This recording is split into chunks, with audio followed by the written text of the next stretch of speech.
What attracted me to Child's Play is what attracts everybody, which is it's every child's nightmare. The doll that comes to life, that comes from, of all people, Brad Dourif, who's actually a wonderful guy. The script came to me while I was shooting a film somewhere in New Mexico. And it was Tom Holland who said, there's this character who's going to be eventually a doll. Do you want to do it? And I said, sure. We had to find the mother, and we interviewed quite a few people. Catherine came in, and Tom was very excited about her, and I thought she was adorable and cute and wholesome, and she read for the part, and she was excellent. The script for Child's Play came to me through my agent, and it was very emotional. There were even more scenes between the mother and son, and it was a very rich backstory of how I was a single mother, what happened to my husband, why my son is traumatized, prone to fantasy, so that's partly why we don't believe him when he talks about the doll. You know perfectly well that you're making this up. But I'm not. Chucky's alive, really. Andy, Chucky is a doll. And then from that point, we had to find a little boy. And that's difficult to find a little kid that can really kind of go through what this film was about to ask of he and his family. I got the audition for Child's Play. They brought me back for a callback. And I had to do the line, Aunt Maggie was a real bitch and got what she deserved. He said Aunt Maggie was a real bitch and got what she deserved. And I wasn't comfortable saying that. So when it got to that part in the reading, I said, I'm sorry, I can't remember the next line. I don't remember it. They said, and they gave me the line. They said, you remember, try it again, start over. And when I got to that line, I was like, look, I'm having a really hard time remembering this. I can't remember it. And I said, okay, look, we'll start over from the beginning and see how it goes. And it comes over, and it got to that line, and I broke down. I said, I'm sorry, I knew the line, I just couldn't say it in front of you. I couldn't get myself to say it. And I think they were so convinced that I had really forgotten the lines. They say, hey, this kid could act. He fooled all of us, let's give him the job. I was not married, I was not a mother, and I'm playing a mother. It was my first mother role. I remember we were a little uncomfortable trying to set up our dynamic between the two of us. We had the first run through, and here's this little 6-year-old and there was this tension, and he could feel that I didn't know what to do with children. So I don't know if it was my mother or my acting coach who came up with this idea for her to give me this they found this little crystal ball. Alex's mom gave me a little thing and said, tell him that this is for him. She took me aside and she said, okay, this is a magic ball, and you gotta hold on to this. And so just slowly started to break down the ice. It was like a real bonding experience for us, and I still have this thing at my house. By the time we started principal photography, we were tight and close. To train for Mike, I actually spent some time with the Chicago Police Department, which is not all that unusual. And it's a great way of getting a feel for the job. I went on a couple of actually rather frightening calls with these two detectives that I worked with. And I must say, I was scared witless. Good night, asshole. Tom Holland was pro rehearsal. I got you.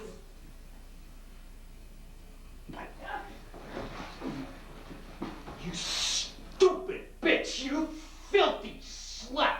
You think you can fuck with me? But the rehearsal went great because I was acting out Chucky as the doll. He would be the doll. He was Chucky.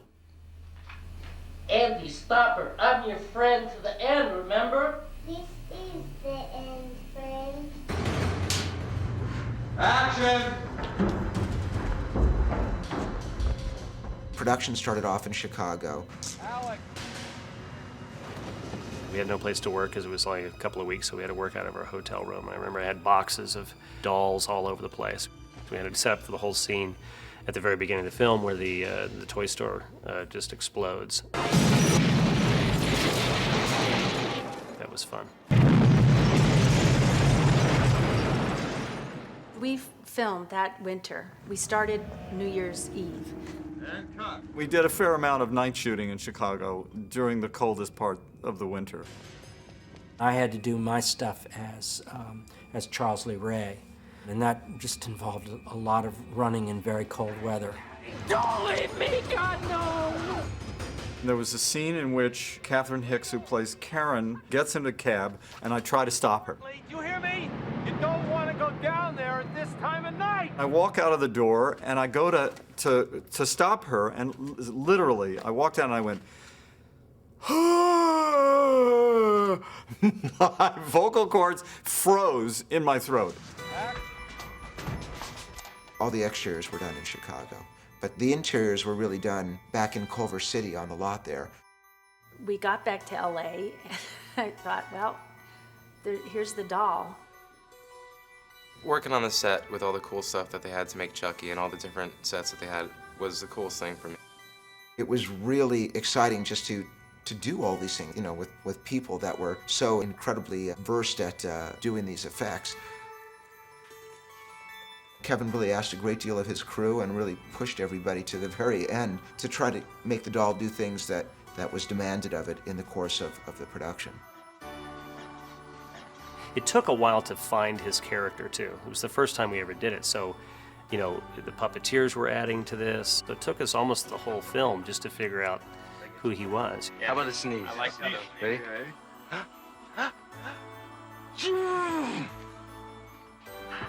Sleepy Gesundheit. I don't think I slept much, you know, in 6 months, you know, just building him and then going to set.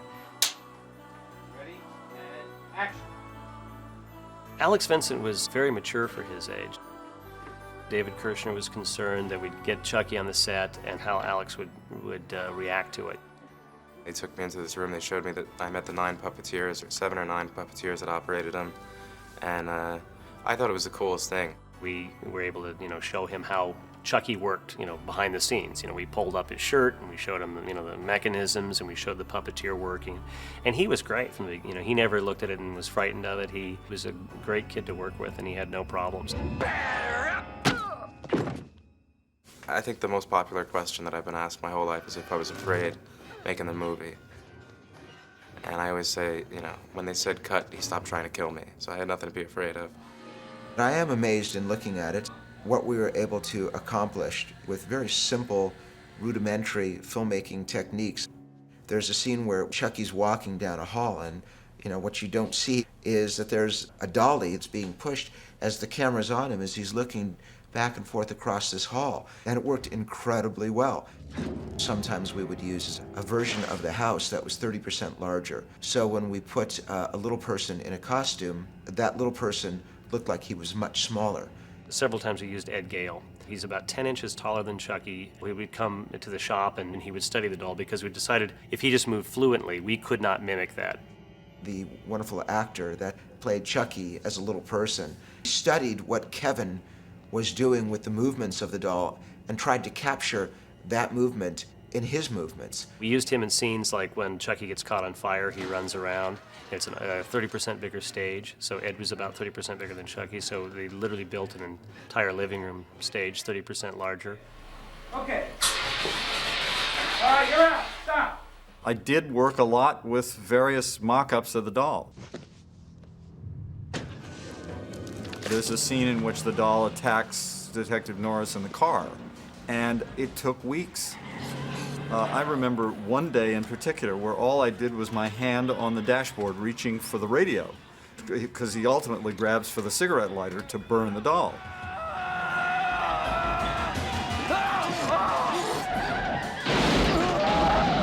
That took almost a day. It's a real challenge in these movies to keep a kind of spontaneity. You're imagining whatever it is that's behind you. That was a little strange to see these guys kind of lurking down there, you know, operating animatronic handles and things. It's exhausting, exacting, sometimes all night, hours and hours and hours of just doing things over and over and over again to make sure that the camera angle is exactly right so the glint on the knife is caught. It's an exhausting process. The end result is fun, and it's great.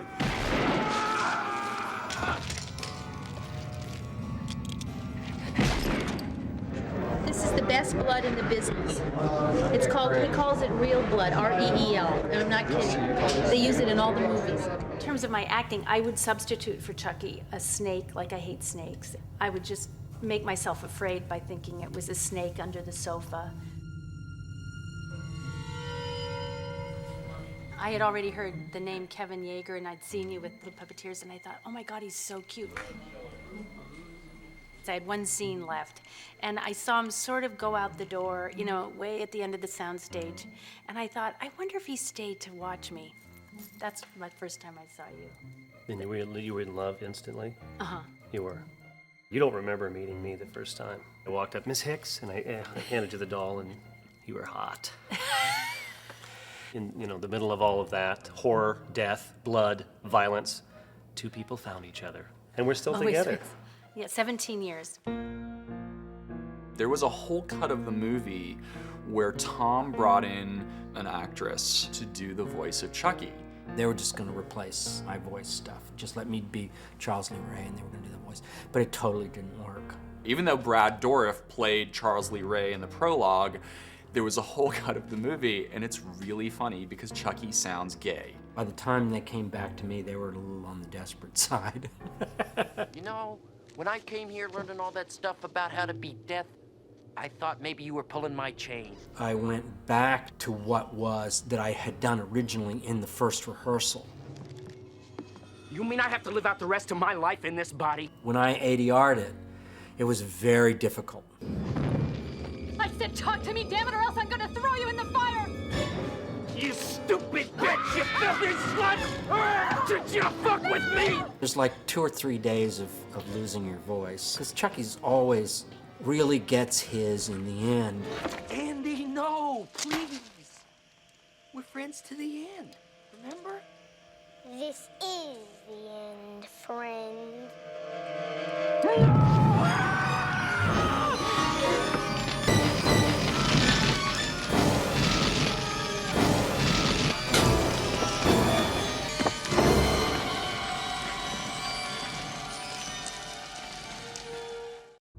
Hi, I'm Andy.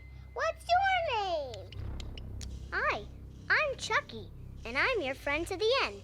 Heidi-ho. My memory of Child's Play, going to see Child's Play, was just such a great character in a movie. Chucky was just the beginning of Kevin's animatronic work. This was an important film for him. It was beyond me.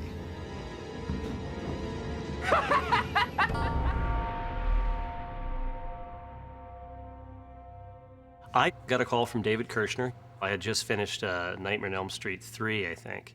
And there was an animatronic head in that I had done. Again, it was just had just some simple cables that, moved Freddy's eyelids and his brows and cheeks and mouth and stuff like that, and that was it.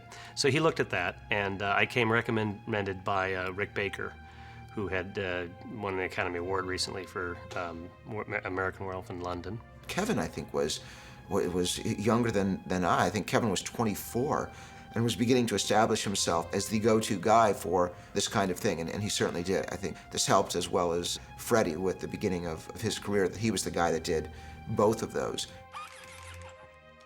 There really wasn't any training for Child's Play. Animatronics was very young. It was in an infancy stage. There'd only been a few shows that even used animatronics. And the word animatronics comes from Walt Disney, from their work on the amusement parks, the robots. And we just took that and started using it in film. We just had nothing to go, oh, it'll be like this, or oh, we'll build it like that, like this one show that we did before. So it was kind of frightening at first to start from ground zero and build up from there. The look of Chucky, his physical characteristic, I wrote that in a lot of detail. 2 feet tall, red hair, blue eyes, freckles, overalls. All of that could describe a million different things. Now, David is a very talented artist and had created a line of dolls. I did a drawing of the good guy doll and then another version of the malevolent Chucky. Kevin took that element and built Chucky from it. Start with a drawing. And you're not hindered by the fact that you know it's going to be mechanized. You just make a sculpture. He used to bring a clay model of Chucky's head in to show Tom Holland, David Kirshner, and everybody else. It was a big table of, the art department was there, the wardrobe people. Everybody was there, and I had to present the Chucky head, and it was made out of this stuff called Roma clay, and it's green and dark and kind of dull. So the sculpture then becomes what the skin will eventually be, which means you have to make a mold of that face. And when you have a negative mold of that, that's what you put the fiberglass in. And that, of course, if you're following the process, gives you a hard plastic fiberglass core. You put the mechanisms in this fiberglass skin. I saw the understructure for Chucky, and there were a number of mechanisms for subtle things happening in the face.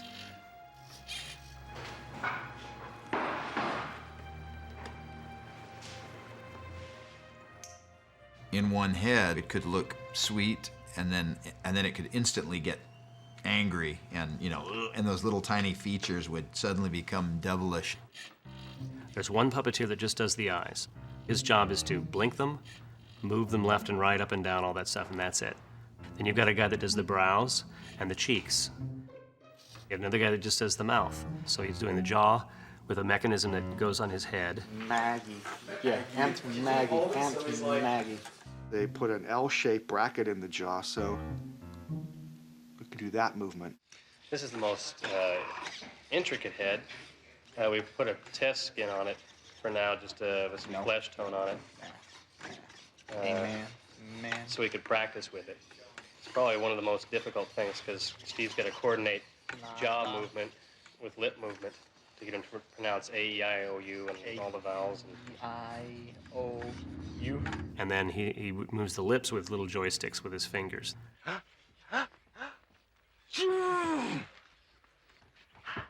Sleepy. Gesundheit. So there's 3 people that just work Chucky's face.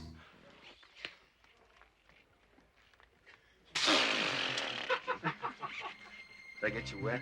I seem to recall that what Kevin did with Chucky was there was a kind of a developmental stage of it's a doll at first, and then it kind of became progressively a bit more human. But I think what that does is psychologically as an audience, you start to believe that it's a bit more alive. The doll slowly begins to change. It becomes more human. So that the skin quality had to change. It had to go from shiny plastic, toy-like, into more fleshy looking, more human. It had to have little moles and freckles on it. His eyes got deeper.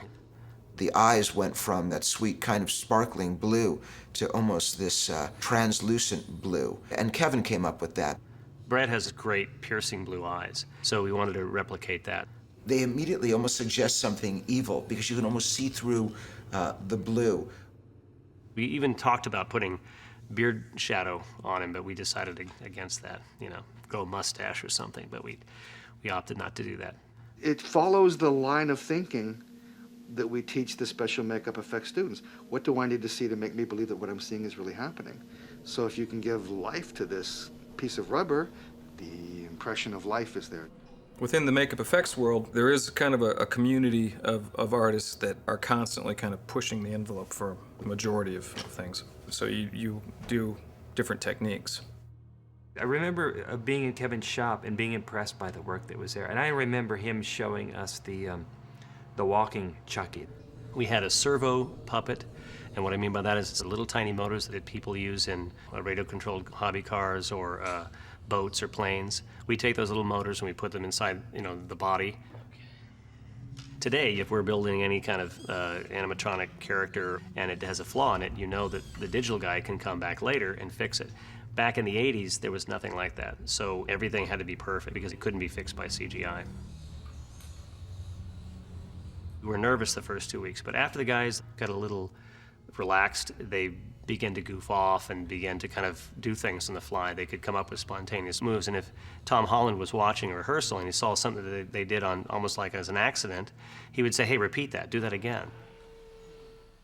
It was tough. I think I was calm, or maybe appeared calm, because I was just scared shitless.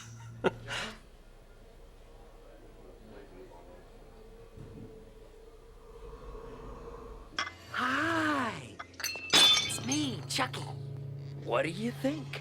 And the animatronic movement, again, perfectly suited because it's a doll, so you can have a kind of a, 80s animatronic style to it. You mean I have to live out the rest of my life in this body? Then we had a all-cable Chucky, bicycle cabled, so that, with joysticks are connected to, cables that go to elbows and everything like that. It was completely cable from head to toe.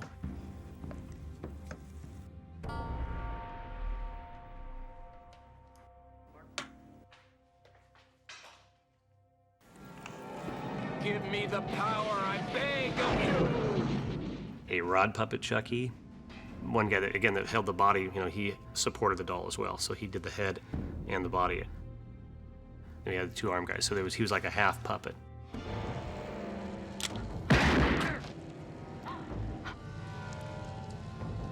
We also had a screaming, kicking, self-contained, flailing Chucky. And we put a drill motor inside of his body. And it was all self-contained. And that would move his legs, basically like a screaming little child having a fit on the floor. That's how that one worked.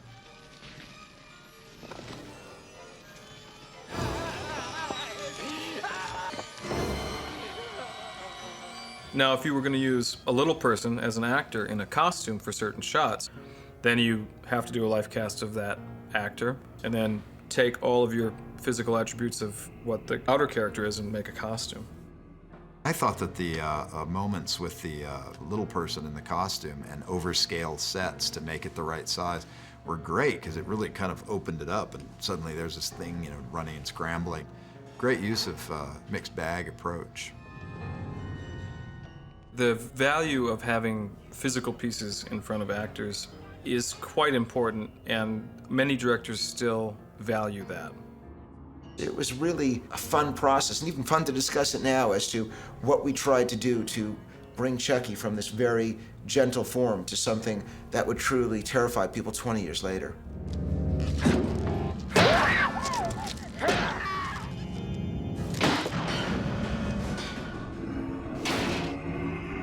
So long, John. Now you can have your very own good guy doll. Right, Oscar? Hi, I'm Oscar, and I'm your friend to the end.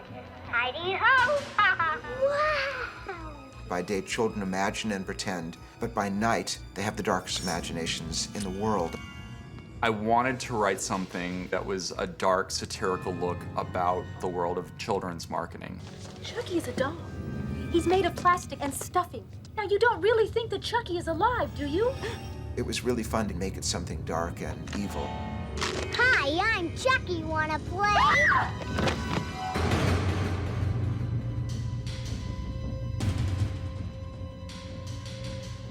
This was in the mid-'80s, 1985, and I was a junior at UCLA. Like any horror fan, I had seen The Talking Tina, Twilight Zone, and I was a fan of that killer doll concept. But it occurred to me that that had never been done in such a way where you could treat the doll as a full-fledged character. Hi, it's me, Chucky. What do you think?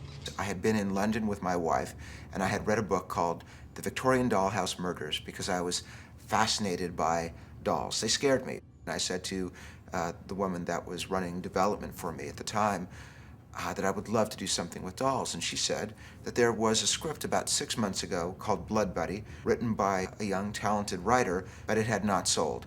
My title for the original script first was Batteries Not Included. Then my agent said, well, we've got to change the title because Steven Spielberg is developing a movie called Batteries Not Included. So then we changed it to Blood Buddy.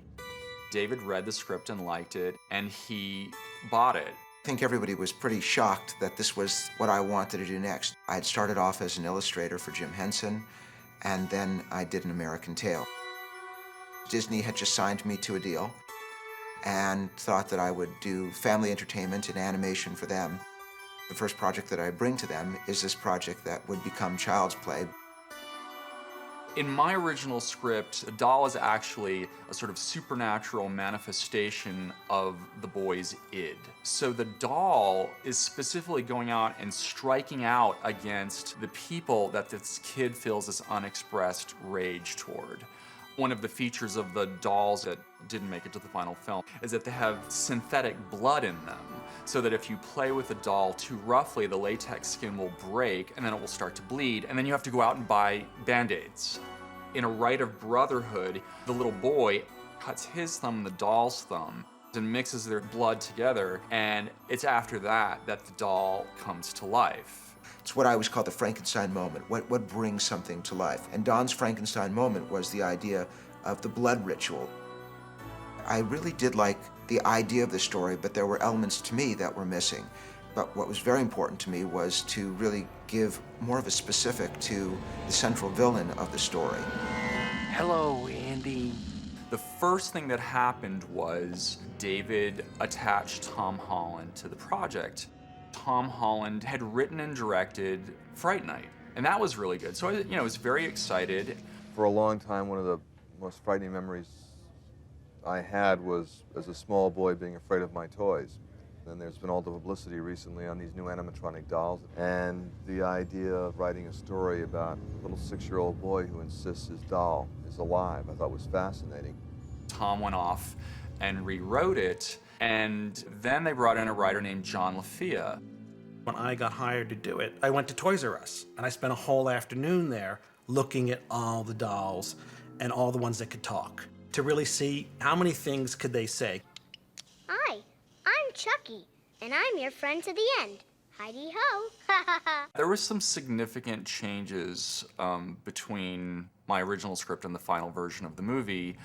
In my original script, the mom, I had her as the advertising executive, who's sort of the mastermind behind the whole campaign, because I just thought that that made the satire of that world a little more pointed.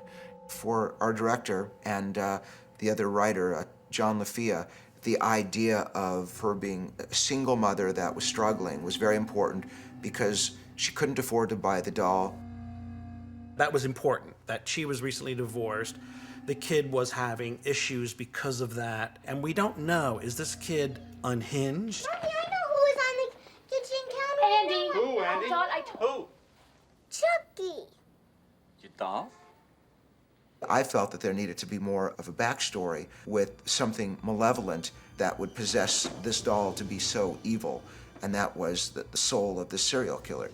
And the history was that he was the Lakeshore Strangler.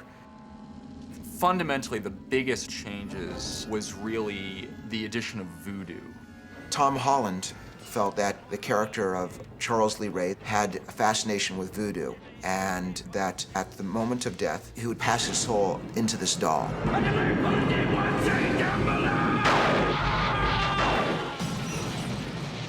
Chucky goes to his voodoo instructor. Your own personal mojo, Doc. Give me that. And I just thought, well, that's a whole other kind of magic that's going on in this movie. So it's like, well, if he has a voodoo doll of this guy, why can't he make voodoo dolls of all the other people he wants to kill? For that matter, as a serial killer, why not make voodoo dolls of all your victims? And it's probably, I don't know, maybe an occupational hazard. Probably best not to think about it too much, but anyway, I find it kind of hilarious. Well, John, it's been fun, but I gotta go. I have a date with a 6-year-old boy. And you have a date with death. It was very exciting because there were a lot of studios that were interested in this concept. A man named Tony Thermopoulos, that was head of MGM UA, came out to my office and convinced me why they would be the right studio to make this film. And he also said to me, I want you to not only come make this film there, but come make many films, and I want it to be a place that not only you can thrive and be successful, but a place that you can also fail. And I was very, very taken by that. And these people were incredible as just a support group in getting this film made.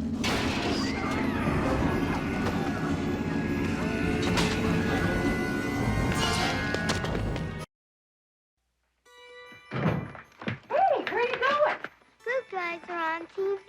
Well, I may have something better for you. What? This isn't groceries. Dolls are the toys of choice for children of all ages. But in United Artists' suspense thriller Child's Play, that choice may be this child's last. I knew you'd get me one. Show me how he works, okay? Hi, I'm Andy. What's your name? Hi, I'm Chucky. And I'm your friend to the end. Wow, he's something, isn't he? He sure is.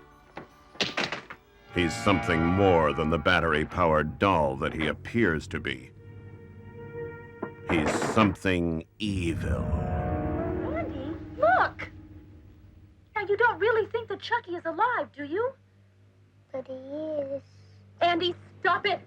There's something about dolls and dolls coming alive that's a common fear that everybody understands because they felt it as children or they've You know, they turned off the lights in a darkened child's room, and all of a sudden very benevolent toys take on a frightening aspect. Hi, I'm Chucky. Wanna play? When I was a kid, I was scared to death of my sister's dolls. To me, it was the eyes. They just constantly stare, and they seem to know all. I think that people find the idea of a doll that comes to life something that obviously harkens back to me, to childhood. That there's nothing so horrible as what the imagination creates. I went in today and watched a particular scene in which the doll attacked somebody, and I suddenly realized what this picture is going to be like. It's going to be scarier than hell. Scary because this doll is the state of the art, the brainchild of wunderkind creature maker Kevin Yeager. Chucky's designer was the first role cast by Chucky's creator, producer David Kirshner. Kevin was a lucky guess. Although Rick Baker, who was pretty much the top of the group of those guys, said that this is the one, this is the kid to watch, this is the one who in the next 5 years will be the superstar. And based on what we've seen here, it's absolutely true. Once Kirshner decided upon Yeager, the next step was developing the right look for Chucky. We sat down and we spoke, and he sketched, and I sketched, and he seemed to have an understanding of what the character should be and how it should come to life.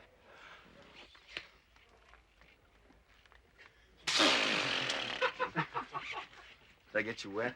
Yeah. How about a sneeze? I like that. Ready?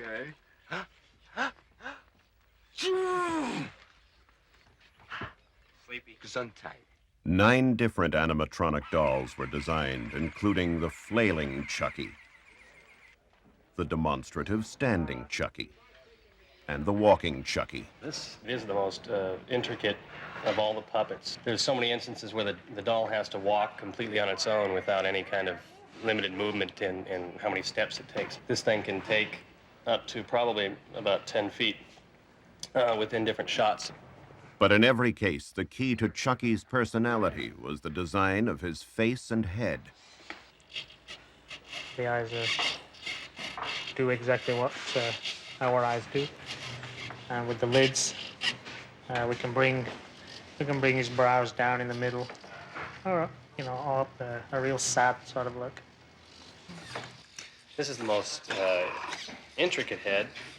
We've put a test skin on it for now, just with some flesh tone on it. Amen. So we could practice with it.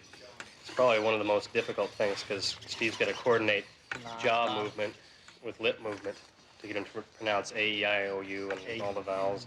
I-O-U.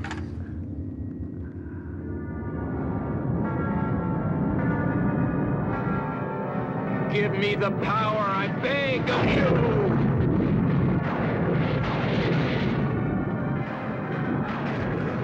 In addition to the puppeteer working the mouth, an articulated Chucky can require up to 8 more puppeteers.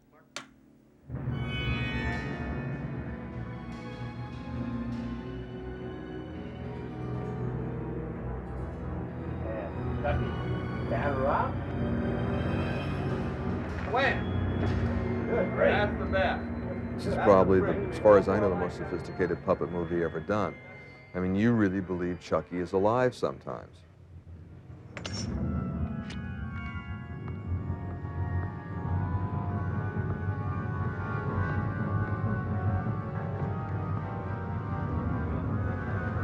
He's $1 million actor, this doll, and it's amazing. One would think that it would fall apart constantly, and it hasn't come apart once in this film, which is better than the rest of us. Say goodbye, Chucky. It's been fun, but I gotta go. And you have a date with death.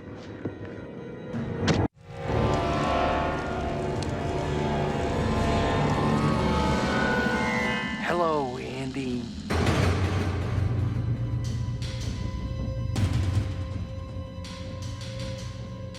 The first cut of the movie was like over 2 hours. It was really long. You put it before an audience and people just kind of want to get down to it.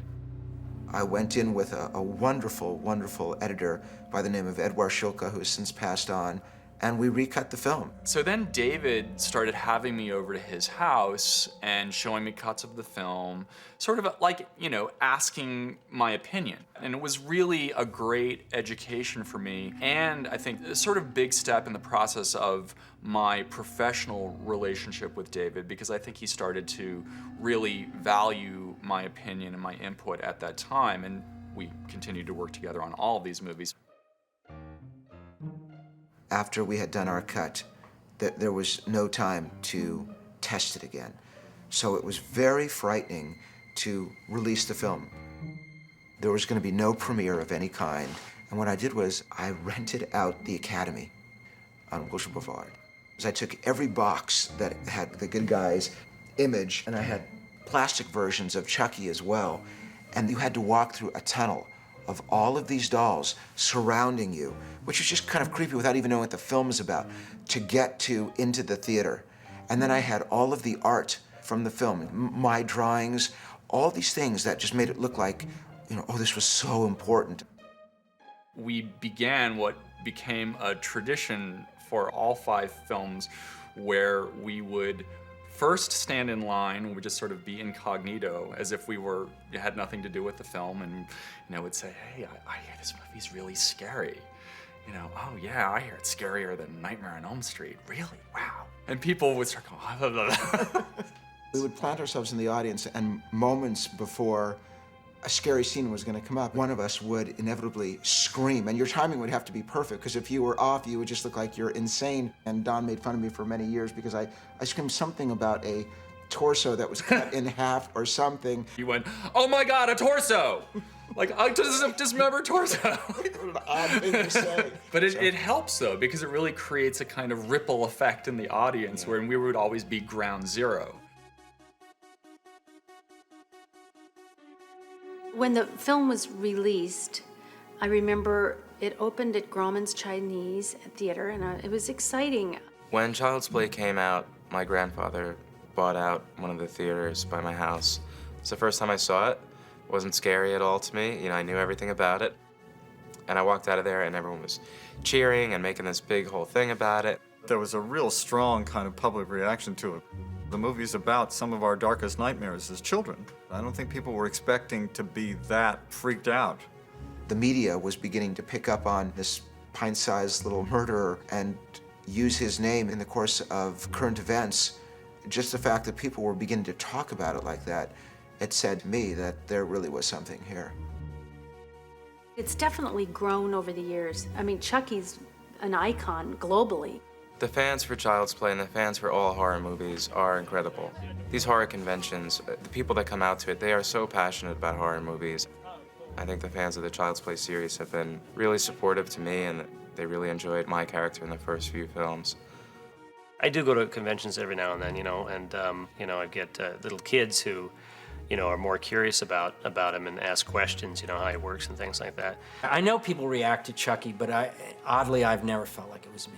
You know, unless I was like this rubber doll walking around, nobody's gonna recognize me as Chucky. It's exciting for me today when someone hears that I was so involved with the Chucky films, because I love hearing that frightened me to death as a child, and you don't know how many nightmares that gave me. Chucky is a horror icon. I get the same reaction from people today as I did back then. You know, it's always either, oh, Chucky, you know, if they find out that I do Chucky, or it's, oh, that thing, oh my God, that thing just scared the crap out of me when I was a kid, you know, or whatever. I get that today, so it stood the test of time, you know. That little guy's really got a lot of mileage. David and I think one of the reasons we initially bonded was that we both had this unabashed love of the horror genre, and we're not people who condescend to it. We really do love it, and we're incredibly thrilled and proud that this movie that we made 20 years ago and the character that we presented to the fans has really been embraced in such a big way. What do you think?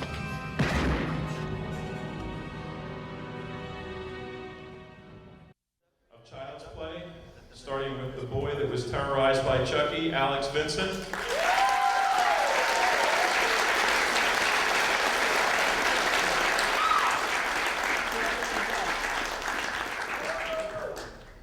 next was the poor woman that bought the boy the doll.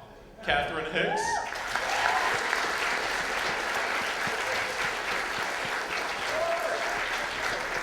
And next is a guest that's returning to Monster Mania for the second time, Chris Sarandon.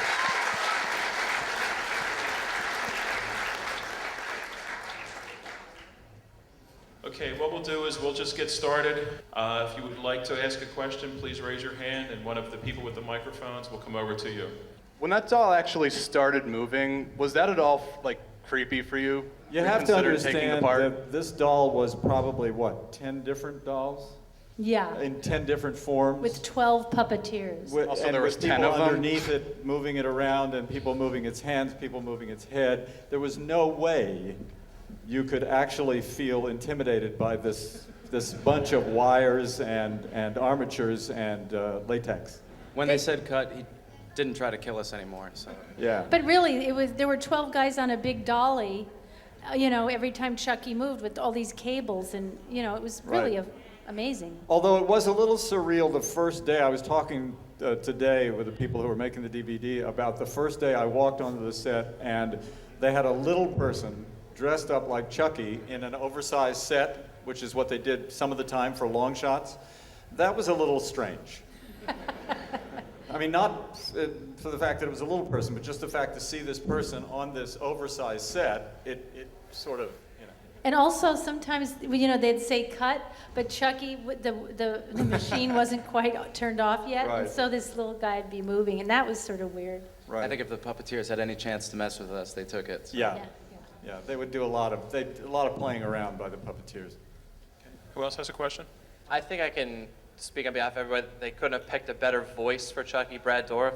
Was he involved, on the set while you were filming the movie? I think he was on playback a lot. It was always just Brad. He is Chucky. He's the character. And in Chicago, when we rehearsed all the people scenes, because the doll happened out back in L.A., Brad was with us in the room, crawling around. I mean, the Chucky was always there, and Brad's an amazing actor. So he was always there supplying that persona. What some people may not know is Catherine's husband actually worked on the film. Catherine, why don't you explain? Well, first of all, I was in denial it was a horror film. So Chris and I were in Chicago doing all these people scenes and Alex and mother and son and detective and I really, in my mind, there was no horror. This was really sort of a detective mother-son story. She always thought it was a family story. Because, horror. So, but I didn't know. Then we get back and the doll, I'm like, oh, the doll, stupid old doll. But then I saw who made the doll, and he's like this young guy who's so cute, and he'd put the bite marks on my arm. And I just go, I couldn't breathe. Anyway, we're married now. And Kevin, he's Kevin Yeager, he makes, monsters. He's done Freddy and the Crypt Keeper, and he's brilliant.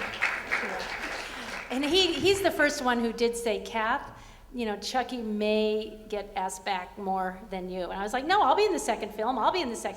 Second film, I'm bringing a sack lunch to my husband. Hi, honey. Does anyone remember me? Karen Barkley? Hello, this question's for Chris and Catherine. You've done a lot of different genres. Do you have a favorite? Is horror your favorite? I guess I like comedy. I like comedy. How profound is that, Chris? I don't really have when I go into these things, it's like when I first read the script to Fright Night, the thing that grabbed me right away was it was a great script and a really interesting character. I didn't think of it in terms of its genre. I just thought it would make a really good movie. And it was the same with Child's Play. This is a great story. It's a story that I think has resonance with all of us, because it's the nightmare that we all had when we were kids, right? Mm-hmm. Of the doll that comes to life. I had it, I know. So I don't really think of it in terms of genre. I've been in comedies, I've been in thrillers, I've been in action movies, and it's fun. It's because you're doing what you did when you were a kid. You're pretending that you're in a totally different milieu. You're creating all the characters in your head, and you are becoming somebody else. We just get to do it for a living.